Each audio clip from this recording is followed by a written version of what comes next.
Hey guys, I'm Kent and welcome back to my channel. Today I've got what I think are the two quintessential first mods, or at least non-power mods for the 2022 Honda Grom. And actually I think this also applies to any of the Honda Groms that have come out so far, but both the handlebars and the rear tail I think leave so much to be desired from a looks perspective. The handlebars just look so tall and goofy, and the rear tail comes way out. I think there's a law actually that says that the rear license plate needs to extend beyond the rear tire, and that's why on all motorcycles that you buy, there's a license plate that's hanging way out in the back, even though it doesn't fit the look of the rest of the bike. But both of these are very easily addressable, and today I'm going to install the Protaper handlebars on the 2022 Grom.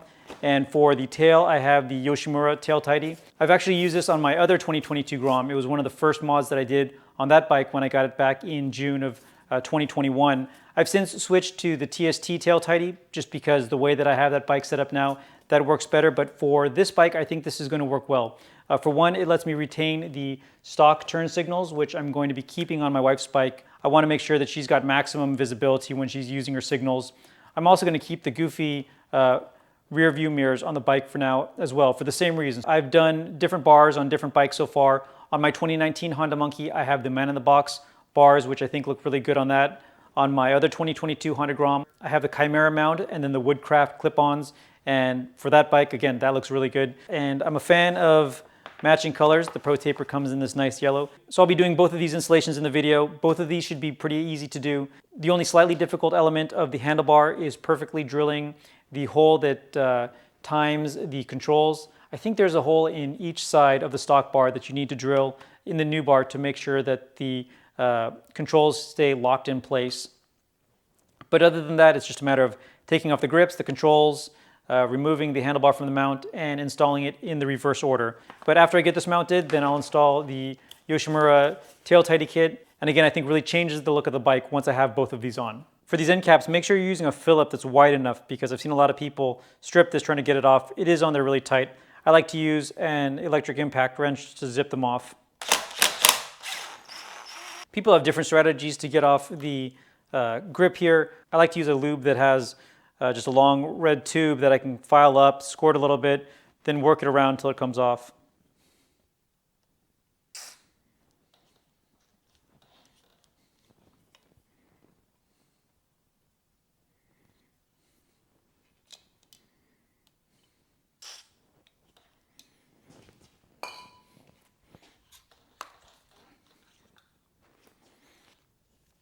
For the controls, there's two Phillips screws holding them on.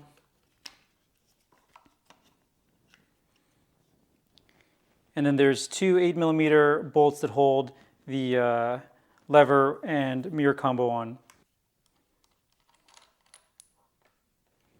So process is the same on this side, although on the throttle side, you don't have to take off the grip if you're not replacing the grips.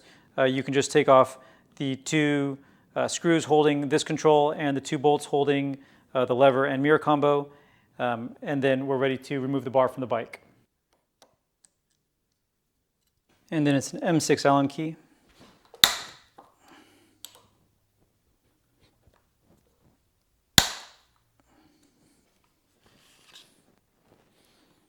All right, old bar removed. So just mocking up these bars here. Again, I think a much cleaner look.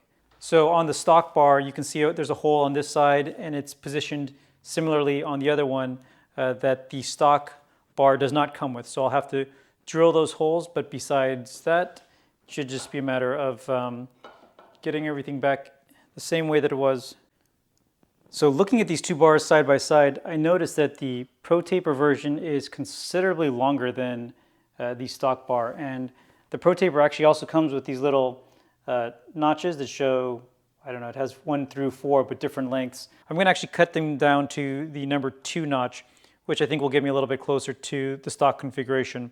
It looks like actually all the way down to 4 would be stock, but I'm worried that this bend happens a little bit earlier on this bar, so I want to make sure that I have enough room for the controls so that all of the controls are sitting on the straight part of the bar, not on where it starts to curve.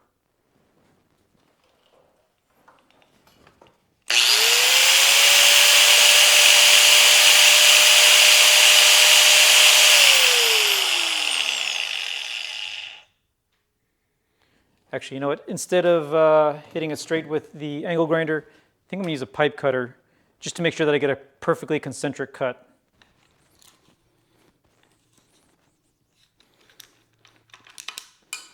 I also need to clean up the edges a little bit. But again, if you want the cut perfectly perpendicular to the bar, the pipe cutter is an effective way.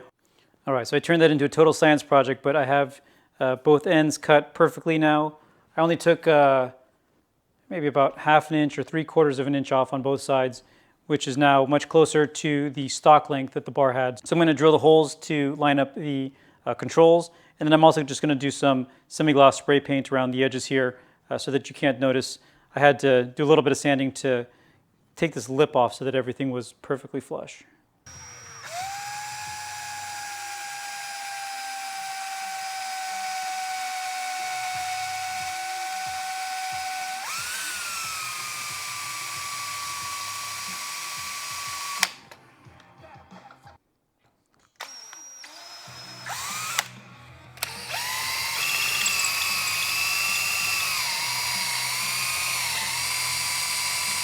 So this material is so thick, I don't think I'm going to actually even go all the way through, because I know the little nub that seats into this isn't as deep as the hole is already, so I think that's probably going to be good enough.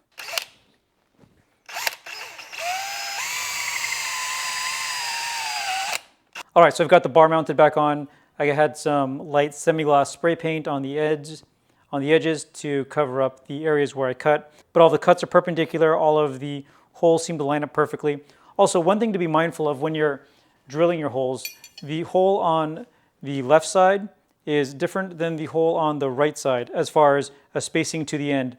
It's also in a slightly different position. This one's a little more towards the center of the bar. This one's angled a little more up. So I spent a lot of time with a set of calipers getting all of the measurements as perfect as possible, and I think everything is good to go. So I'm going to go ahead and finish tightening these up, get all of the controls mounted back up, and hopefully it looks good.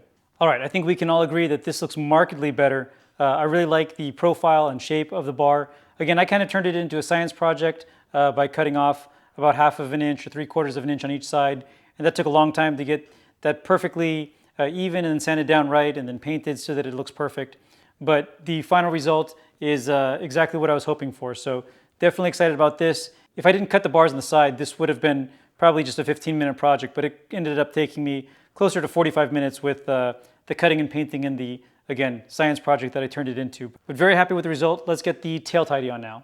Let's take a quick look at what comes in the kit.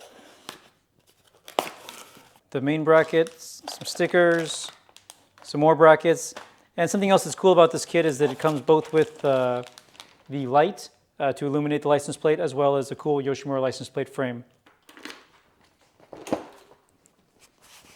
The kit comes with instructions too. I might as well read them. I think it's really just removing these 4 bolts, but let's double check. Yeah, it's just a matter of removing these 4 bolts. The old system comes off. We need to unplug some harnesses and then get the new one on. These are just M6 bolts, and they use a 10mm socket.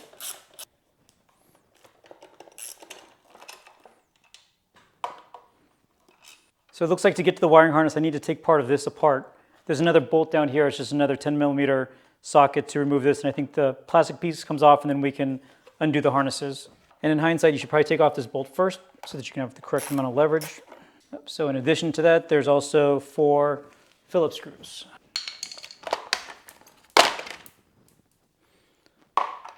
All right, so once we rip that apart, then we have access to harnesses. So in the harness down here, there were the turn signal connections, but there's one more connection that comes up through here into the side.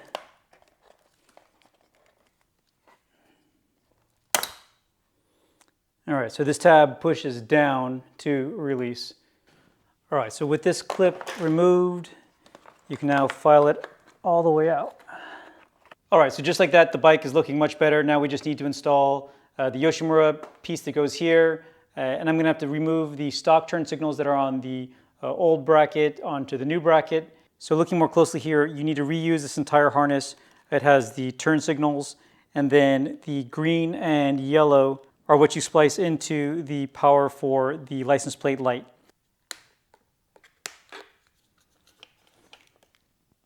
the stock turn signals mounted very cleanly to the bracket. Something that I am not looking forward to though is I've got the temporary license plate here that I should have the new one probably in a week, and I really need to take apart most of the bracket to get the new license plate in, because the license plate frame and the license plate itself end up being a pretty structural part of this overall bracket. But am happy with the way that it looks. One thing that I noticed, I think the first version that I had didn't have this little grommet in here for the wires to pass through. I think it was just like a little triangle. So this is looks like a new feature since the original version came out, which is nice. But I now just need to connect, again, these wires to the harness, and these are all plug and play. And then it's just should be these 4 bolts to mount it back up to the bike. So I ended up just putting bullet connectors on the taillight lights as well, just so that it's easier to take it on and off if I want to.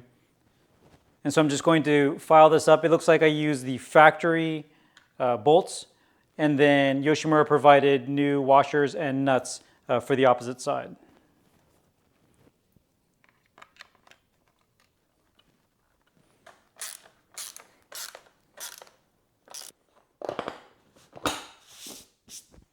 All right, so I think those 2 modifications made a world of difference on this bike. Both are relatively inexpensive, and I'll link in the description below directly to them. I bought these both at Steady Garage, and like always, these things come to me here in California almost as fast as Amazon Next Day Prime does. I think I ordered this on Sunday night, and today is Tuesday, so really impressed with how quickly they got here, but also very impressed with the way that it transformed the bike. Again, it looks more sporty in the front. I like the angle in the slightly lower position, but not so low that it's overly aggressive like on my clip-on setup that I have on my other 22 Grom. And the rear tail tidy, again, a world of difference. And I like the fact that this kit allows you to retain the stock turn signals, because it also brings them in a little bit closer, so they're slightly less obnoxious.